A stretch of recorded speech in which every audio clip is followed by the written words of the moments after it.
Já parou para pensar que só existe cultura com energia? E é por isso que a Petrobras é a maior patrocinadora da cultura brasileira. Se depender da gente, essa energia nunca vai faltar. Programa Petrobras Cultural. Mais energia para a cultura. Petrobras, líder na transição energética justa. O Brasil é a nossa energia. Boa tarde, pessoal. Eu me chamo Léo Titchell e estou aqui com o Filippo Aldovini e o Matteo William Salsi, que são dois participantes do Coletivo FUSE, que estão com um trabalho aqui em Porto Alegre, sendo exposto, né, em função do festival aqui no Beach, 10º festival aqui no Beach, que está acontecendo aqui. E eles vieram falar aqui sobre a Onírica, que é essa instalação, né, que está acontecendo, né, diariamente ali no Museu de Arte do Rio Grande do Sul, no Marx, que está com uma mostra desde o dia 4 de outubro até o dia 31 de novembro. Então, quem quiser conferir, né, essa obra incrível aí que trabalha com sonhos e tecnologia, fica o convite. Eu, como representante do grupo de pesquisa em ecologia das práticas, estou aqui para conversar um pouquinho com esses dois artistas, né, envolvidos nesse projeto que conta um pouco sobre sonhos, um pouco sobre tecnologia e procura conectar essas coisas aí, com um trabalho de arte, né? Então, o Felipe Aldovini, ele é assim, o gerente de produção, né, que distribui os projetos artísticos do Coletivo FUSE, e o Mateu, ele é o tecnólogo criativo, vamos dizer assim, o homem por trás das máquinas, né, desse projeto da Onírica, que é um projeto super interessante. So, Mateo and Filippo, thank you for being here with us today. We will speak a little bit, talk a little bit about your project, Onirica, that is also presenting, né, are being presented here in Porto Alegre. And maybe we could start with a question, like a quite a general question, but maybe you could answer it like personally. What do you think about dreams? What the dreams represent for you? And I know that you are part of a great team, and you're not speaking for all the Fuse collective, but it's interesting to have your personal perspective here. And what is the essence of dream that you sought to capture, like, or the Fuse, né, would like to capture with the Onirica installation? How do you think that it's possible to dream together? That's the first question that I would make for you. Hi, Leo. Thank you for having us. We are really happy to be here. We were really fascinated by dreams when we started this project, and it really starts from an opportunity. There was the opportunity to work with a group of researchers from the University of Bologna and the University of California, Santa Cruz. And these researchers, through the years, have collected a huge amount of dream records in a textual form. And these dreams basically are now part of two different dream banks. And working with them, it was for us the entry point to start exploring this idea of representing other person dream. And the question that arises working on this project were kind of how can we experience other people's dreams in a way that is different from the textual experience, the telling of the dream. How can we add different sense? How can we expand this idea? So it was really our idea at the beginning of the project. It was basically a question, not an answer for sure.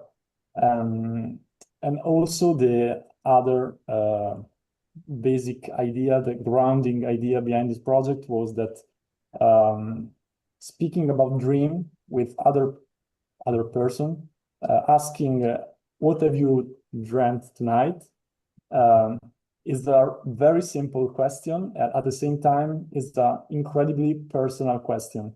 You can go really deep in a very short time with another person, just asking this kind of things. And I think that this was the very first things that intrigue us, and then we decide, okay, it's so interesting to delve, to explore something like a dream bank, so let's dive in. It's really interesting because dreams are very intimate, and at the same time, when we tell a dream, when we are sharing it. So at the same time, it's like being intimate with someone, right? A dream only makes sense if we tell it. And I'm At the thinking of, same time, it's impossible to really experience another person's dream, of course. You can just tell it. And it's always a translation. It's impossible to experience other people's dream. And our project talks exactly about this. The telling of the dream is a first translation. In our project, we decide to translate it even more in other dimension and other realm. So it's an exploration, of course. and I think that maybe there are some things about dream that, like you said, we can't capture it, right? It's quite chaotic and quite non-linear. And that's one other question that I was meaning to make you. Do your work try to translate this experience into a more linear language, like a visual, textual, and a mathematic language, or on the contrary, your goal is to preserve precisely this irreducible and unique logic of dreams? How do you? It's funny because we do both things in a way. And basically speaking with the researchers, we discovered that their idea of how we dream is that dreaming is a completely erratic process. It's a random walk between your thoughts, your inner and subconscious ideas, and this is pretty similar to them, to the way that we talk to ourselves in our head. So it's a pretty random process of going to one idea to the other, and then steer completely in another direction and create a storyline on a particular theme, and then again another thing occurs on your mind, and it's a completely continuously evolving process. And we try to keep this idea, but on the other end, we also decide to be really scientific in the way we create our storyline. And for all the dreams of that data set of Bologna, we have really interesting information. That is the cycle of sleep in which they were dreamt. So we know for each dream, this is dreamt in the REM phase number 1, in the first cycle. You may know that while we sleep in a full night of sleep of 8 hours, we go through 5 cycles of REM and not REM sleep. These people in the laboratory of this researcher were awakened in a specific phase, and they were asked to tell their dream. So we have the report of the dream, and we know also in which phase they were dreaming. This is so interesting, and we really try to keep this idea, and we recreate throughout the installation the whole storyline, the whole night of sleep. So you are going to listen at the beginning to the first REM phase. You are going to listen to the end, to the last non-REM phase. So it's both a narrative process and a really scientific exploration of how we dream during the night. Yeah, sure. It's really interesting to think about that because uh, I think that dreams are exactly in between, like something very scientific, and there are lots of studies that think about the sleep stages and other things about dreams that really still nowadays can't explain even scientifically the dreams. And there's this other side of dreams that are exactly this thing that we make, like when we dream we create stories, so it's really in between the idea of dream, and it's really nice to have a work of art that explores these both sides of dreams and Yeah. many other Yeah. sides of dreams. Yeah. Scientifically speaking, we know almost nothing about dreaming. Yeah. And it's incredible because it's one of the pattern that in nature is continuing to be present in all species and throughout the time. And why this? Mhm. It's incredible. The other really interesting idea we try to explore is to let people understand how much sleeping is a active process of our life. Mhm. You may think about sleeping as a passive part Mhm. of life. It's a third of our life, so it's a huge amount of time, and it's a moment where your body is incredibly alive, incredibly active. You process, you create the architecture of who you are while you sleep. Mhm. It's a really fascinating thing. Mhm. Mhm. And before we continue, I would like to ask you, maybe Filippo will talk a little bit about that.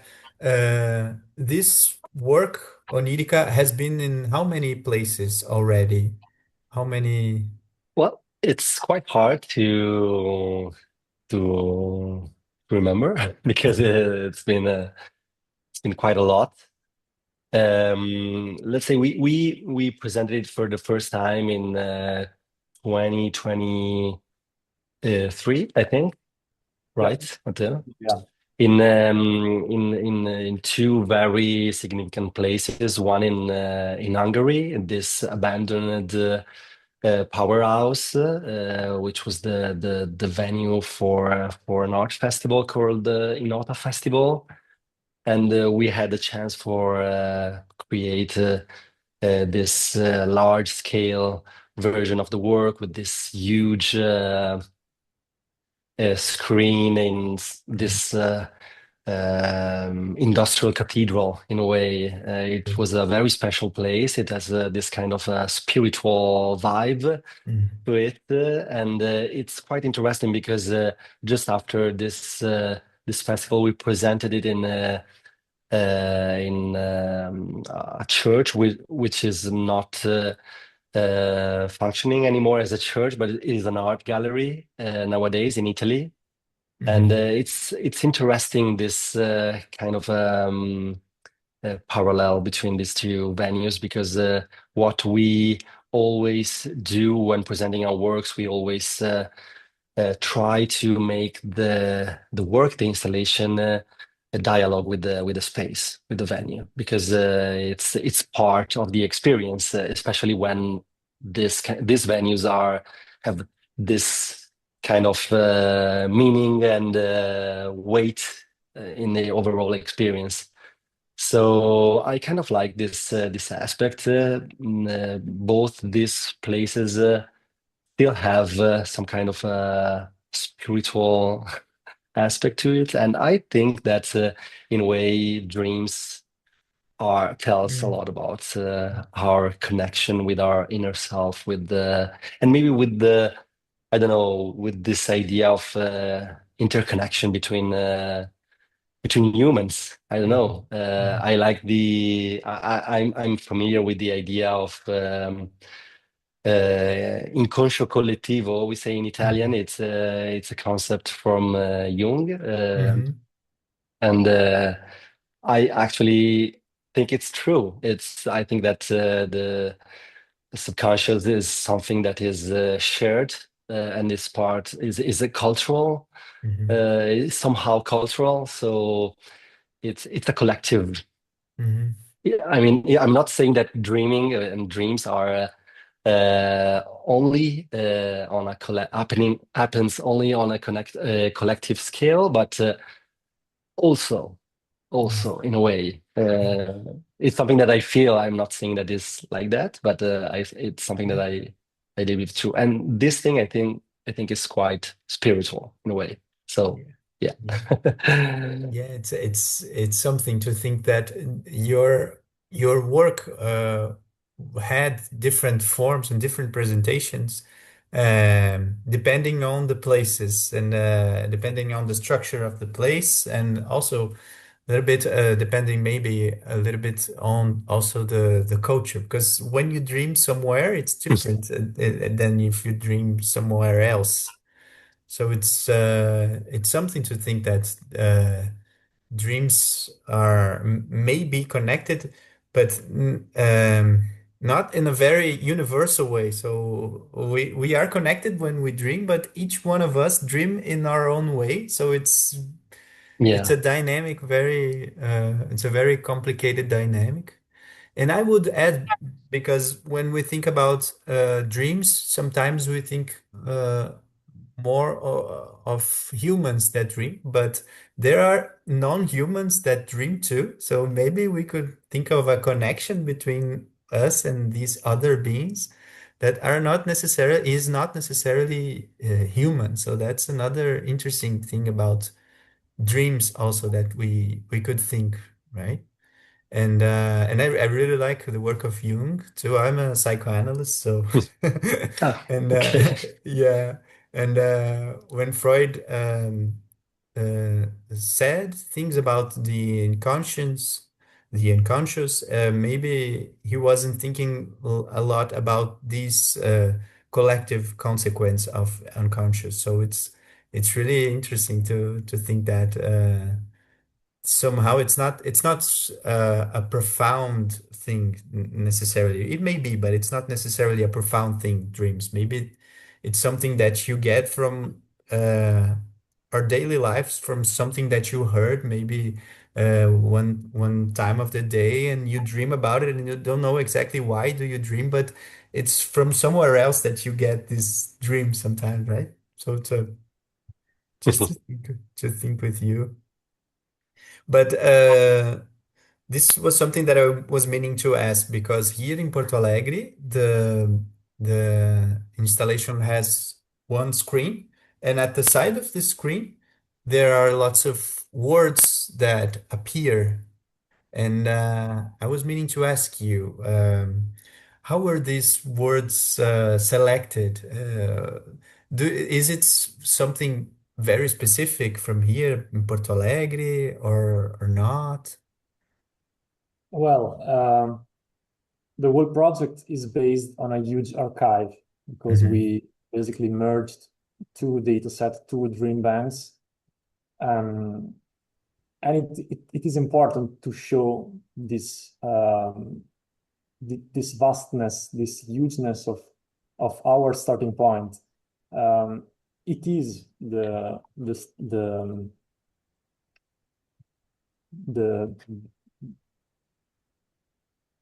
core concept of the whole opera. So on the central content, you are seeing one dream at a time, but of course we don't have the time to show all the dreams. And we would like to also have the people to experience this this useness of dreams that are, every dream is different, of course, from the other, but there are shared themes between them. So much shared things. It's incredible to see how much dreams have common themes between them, between people that don't know each other, lives in different time, in different spaces. And this is, of course, one of the most interesting parts. So the idea was this: while you are listening to a single dream and you hear this voice that is telling the dream, we decide to highlight certain words, and we go searching these words in the archive. So the words, the dreams that are appearing on the sides are words, are dreams in which these words appear. And we decide to highlight the same words in other dreams to create this kind of reverb effect. And it was also a way to show the archive and not just a single dream time. Yeah, that's a way of connecting the dreams, right? Yeah. Of course. This Yeah. creation, No, go. just one thing, the starting inspiration for this idea was Christian Boltanski, Les Archives du Cœur. We love that idea of this kind of a cave in which we are experiencing. We also have an understanding of the dimension of this archive. And I think it's when you realize that the fact that I mean these dreams are has been dreamt by people from different culture in different time. Because one thing that we haven't mentioned yet is the fact that the documentation of these dreams has been happened over a extremely large time span. I don't remember exactly. Maybe Matteo, you can help me on this. The first are from 1945. 45. Whoa. Yeah. And they are still going, right? The documentation. Yeah. Sorry. And I think it's quite meaningful because again we are getting back to the topic that we mentioned before, the idea of like the experience of dreaming as something that in a way unites people and human beings that lived in a different time and in different area, and it's quite interesting. We on around this idea, and to navigate this concept and this idea, we also developed a version of the work that allowed the visitor to navigate this this database organized on like semantic algorithms, right, Matteo? Yeah. We have to face this challenge because we cannot read them all, of course. We are talking about 30,000 dreams, something like that. And also in the creation of the storyline, it was really difficult to decide which dream to put in the story and which not. So we use AI in different part of the pipeline. One of that is how can we understand this data set? How can we grasp which are the shared theme, which are the huge clusters in it? And today we have these tools that are basically called embeddings. And through embeddings, we get a semantic representation of a phrase. And this semantic representation could be synthesized as a multidimensional vector. So we are transitioning from a semantic domain to a mathematical domain. And this translation is incredible. Also nowadays for today that we are pretty used to this idea, it feels magical to me. So we can literally put this dream in space and the position in space have a semantic meaning. This means that if I choose a single point and I take a look of all the points that are near this particular point, I will find dreams that are speaking about the same things, that are sharing something. And we find out that there are a lot of clusters in this point cloud. And it's incredible. You have a cluster that talks about water, another one that is talk about falling in the void, and also the familiar sphere, mother, father.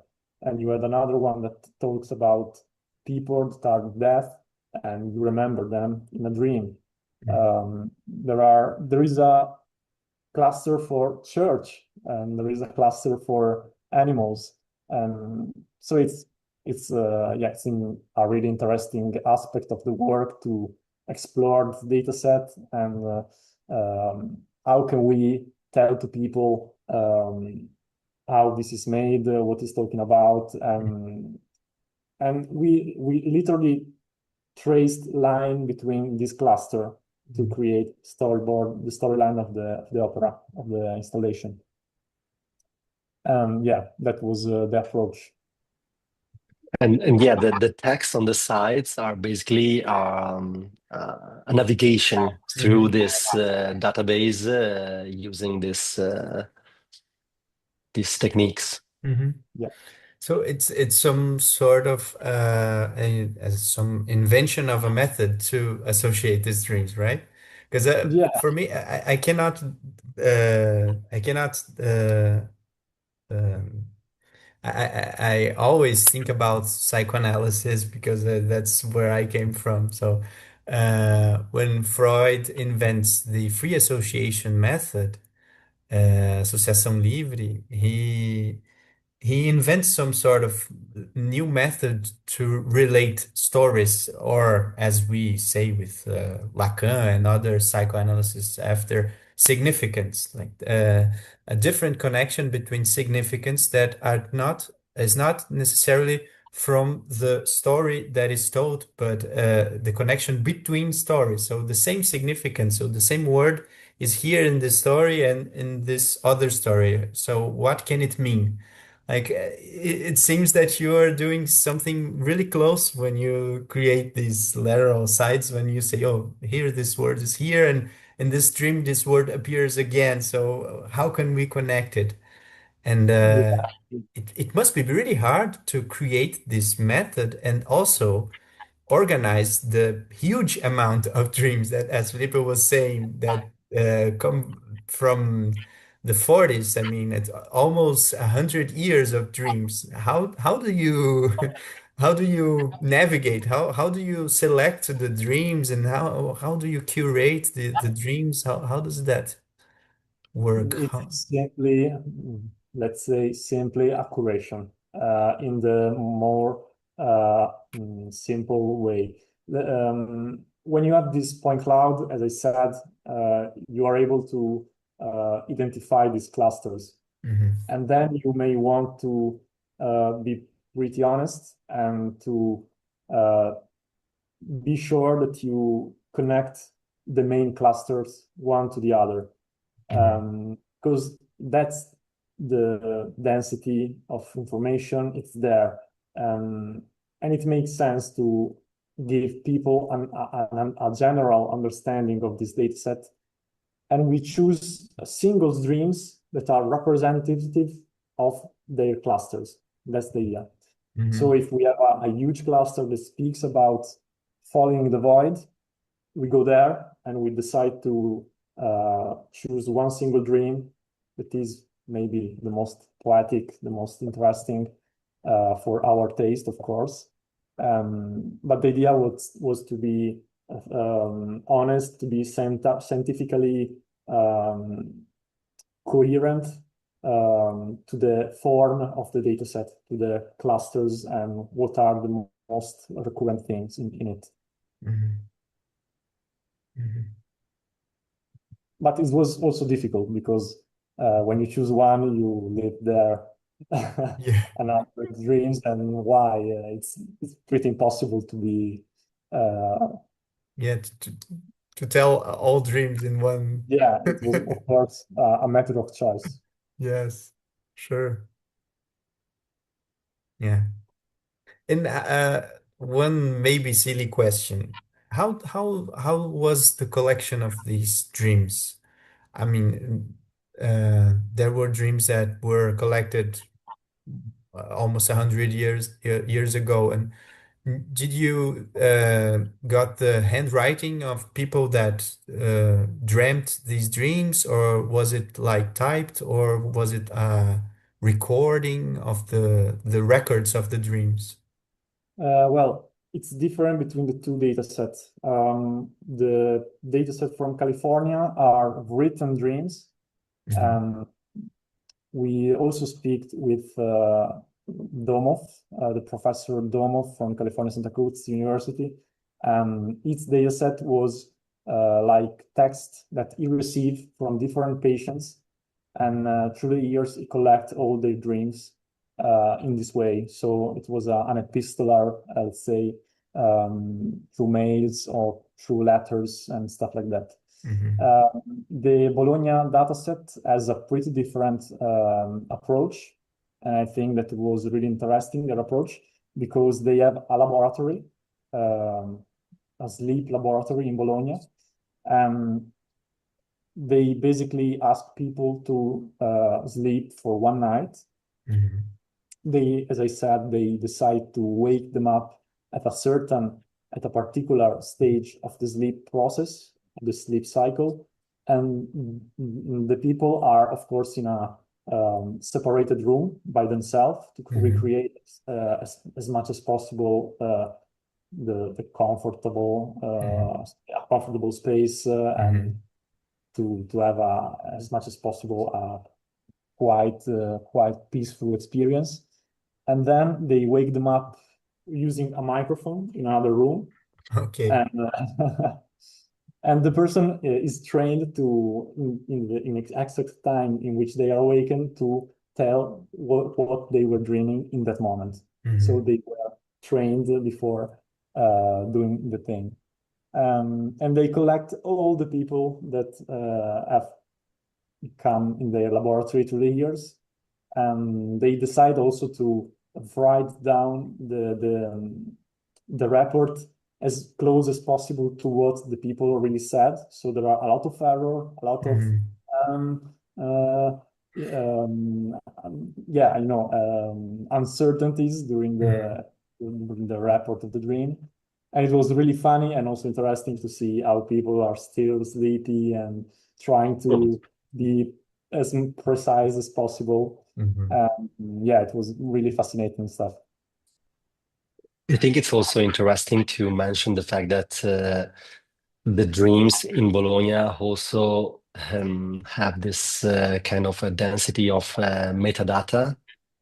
In addition to the actual dream, Mhm. there were also some information such as the gender of the person who made the dream, the quantity of characters, dimensional distortion, and other information that are actually mentioned at the beginning of each dream, together with the year in which the dream was recorded.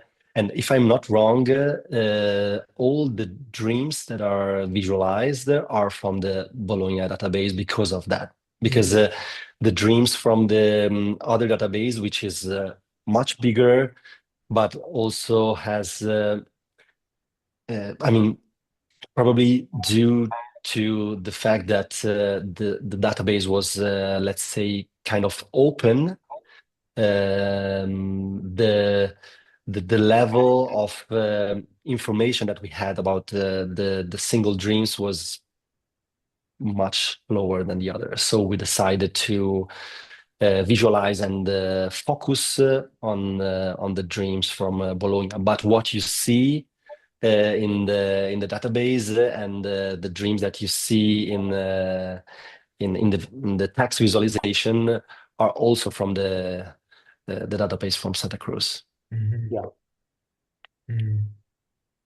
It's in my experience of the installation, it was really uh, captivating the information that you have before the dream, like this what you were saying, Filippo, because it's suggested that maybe that could be other ways of categorizing the dreams, like We could have another index, not we could organize it by significance, by words that appear on the side. We could organize by gender or for moment of awakening and stuff like that.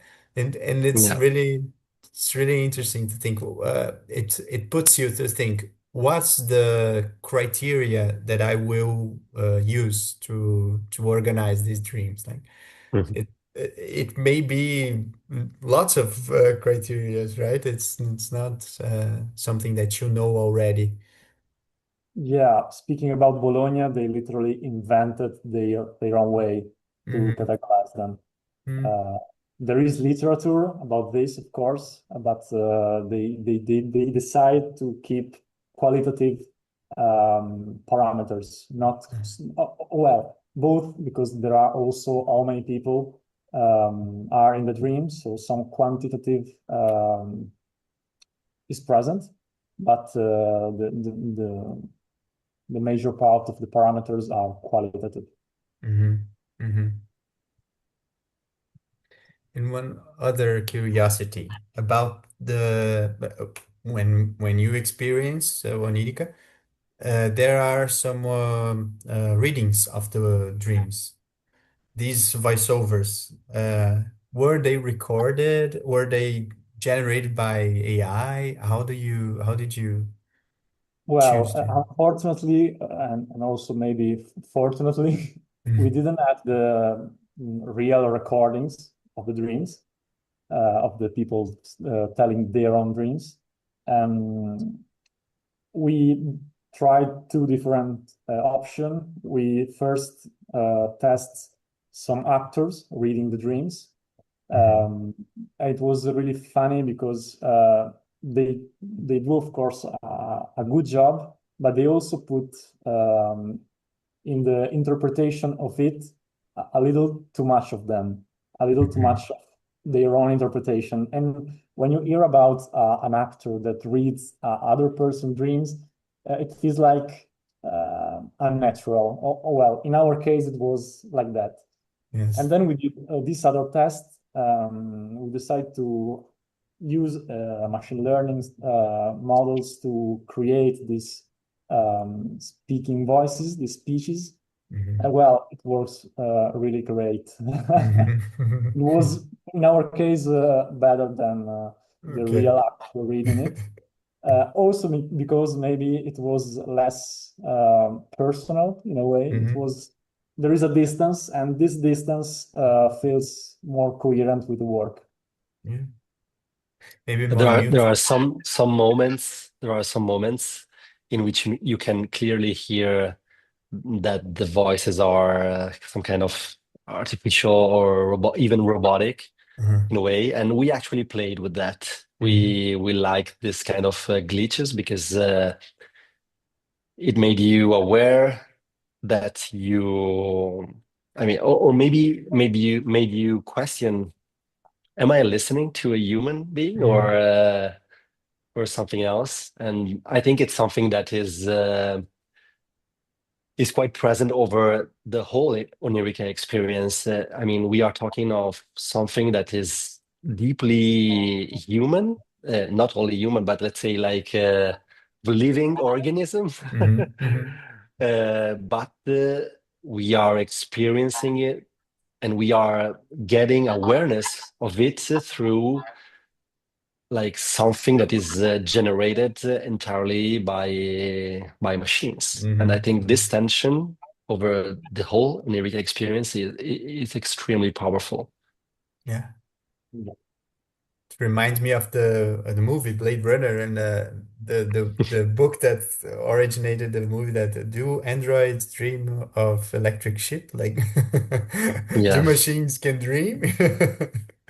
So it's a very important question that we could make, like, and it guarantees some sort of neutral tone. I understand what Matil was saying too, like, maybe you could try to tell to the actors, pretend like you just woke up.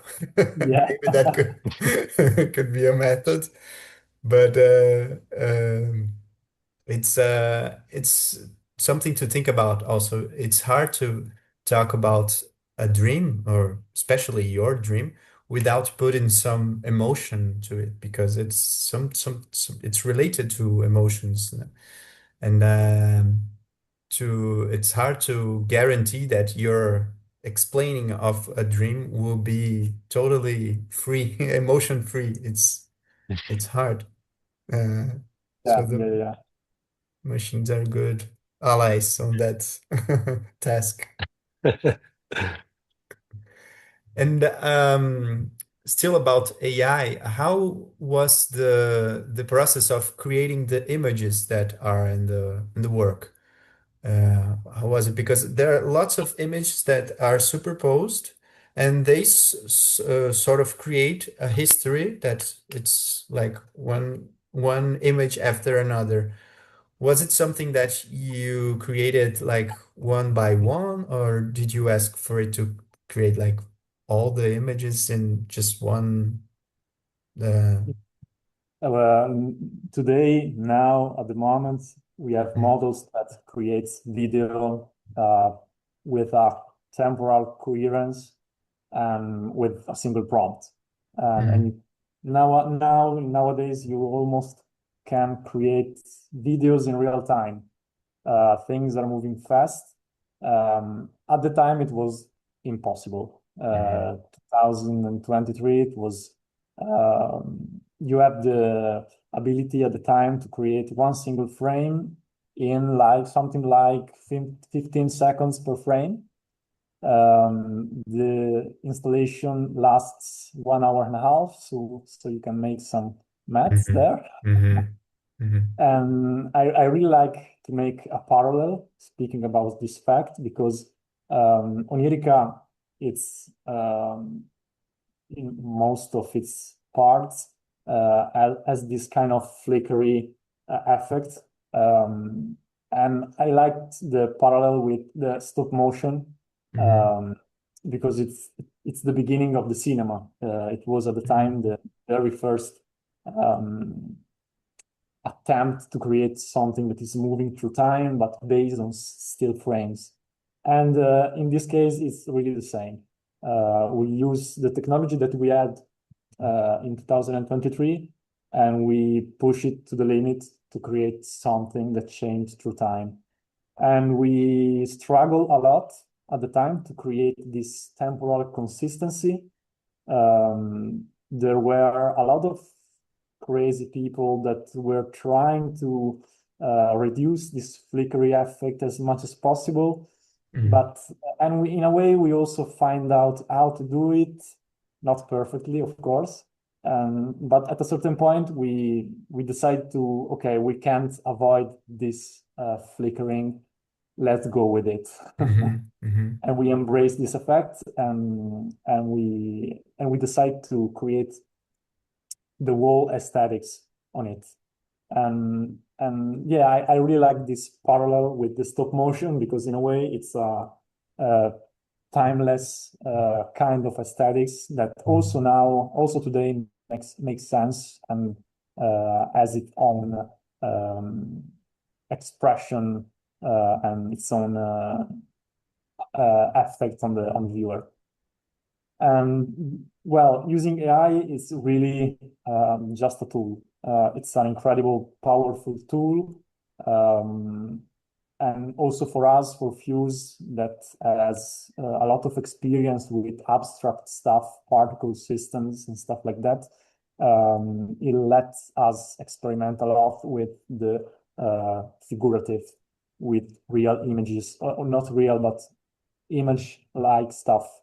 And this, I think, is maybe the first project in which we really push as much as possible in that direction.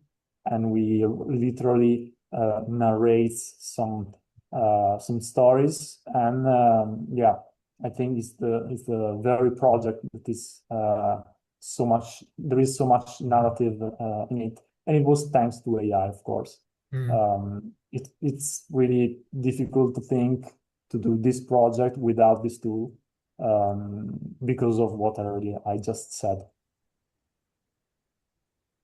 Yeah, maybe And we can add that go the ahead. fact that obviously the creation of this content, this visual content, wasn't just like writing a prompt, but to reach this level of coherency over the entire length of the work, it took a lot of time. I always I don't remember if it was Matteo telling me that or at some point over during the production that with this project we really learned how to talk to the machine because we got to a level of understanding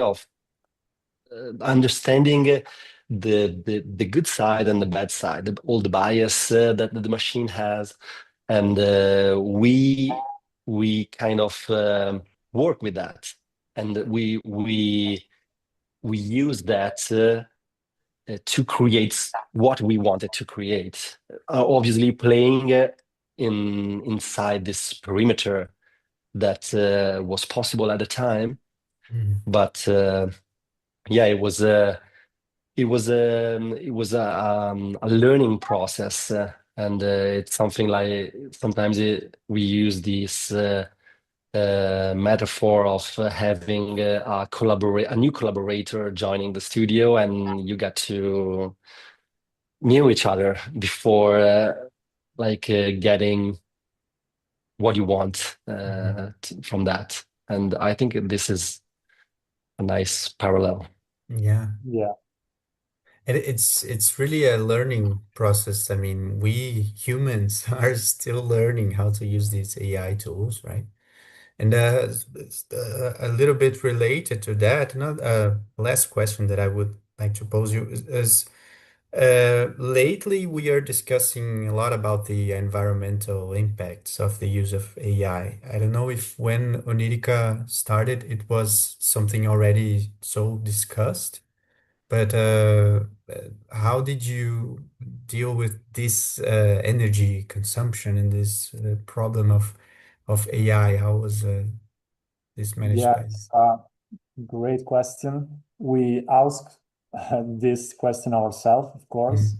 The answer is that we really try to work locally and in a way that we have as much control as possible on this particular aspect. So we don't use machines that are on the other side of the ocean. We use models that are open and we can run that model on our machines. And this lets us control basically everything. And here in our studio, we use solar panels to power a certain amount, a good amount, I would say, of the energy that we use. And that's the way we try to deal with this aspect. Of course, it's a always open theme. We are also trying to getting better at it, trying to understand how much it takes to produce this amount of images, how much we consume, and to be more aware of which is our impact. And it's a evolving part of our practice, of course. Yeah. It's a learning process again. I mean, technology always played a big role in our practice since the very beginning. And when it comes to like have a projector involved, a workstation with a very powerful GPU. I mean, the energy consumption is a topic. We are trying to document all this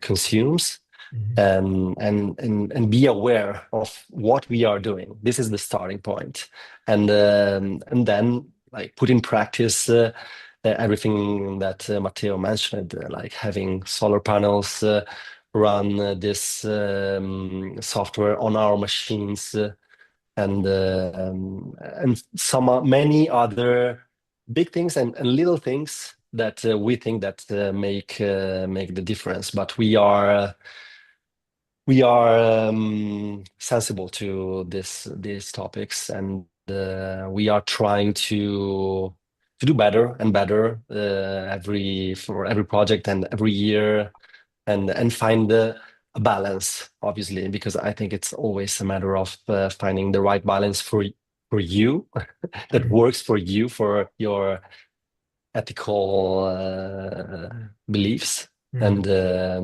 we are trying to do better, and we think that with our works we also invite people to think on this concept as well. I think that Onirica it does something like that as well. I mean, this idea of interconnection between people, of feeling something, feeling part of something that is not just like our cell and our individual um, perception, but is we are part of of a of a community. We are part of a collective. Say, I don't know how to say exactly, but yeah, I think you know what I mean. Yeah. Getting back to the idea of inconscio collettivo, I Mhm. think Mhm. it's a good way to close the circle on this topic. Yeah, I mean, it's a little bit because of technology that we are here together right now, right? Exactly. Yeah. So, I would ask you, like, really the last question now, if there's anything that you would like the audience of Onirica to know, or anything, any last sharings with us? Well, a lot, but to be short, sleeping is beautiful. And again, I would say it's if you have to go home with one idea, is that it's an incredible active part of your life, and that's the message that resonates the most with me. Mhm. And I would say that Onirica is an ongoing project, is an ongoing research, and we are always happy to receive inputs and feedback from about the project. If you want to share your dreams, you can do that. Yeah. We are happy to add the dreams to the database, Mhm. and who knows, maybe to visualize them in future projects. I don't know. Yeah. So That's really nice. keep on That's really, coming. yes, yes, yes. It's really good to know. Maybe I will send some dreams. Great. And one other thing that I would like to say is people go to the Onirica exhibition. It will be happening here in Margs, in Porto Alegre, until November 31. So it's the next month. If not, maybe in many other places in the world, people can see Onirica. I like that it's very itinerant, right? And Yeah. Filippo, Matteo, I would like to thank you very much for being here with us today. And Thank thank you. you. If you come Thank you. to Onirica, to Porto Alegre, maybe we'll meet there. Thank you, Leo, and thank you very much to the Beat Festival for the opportunity and for having us and for having Onirica. See you. See you. Bye.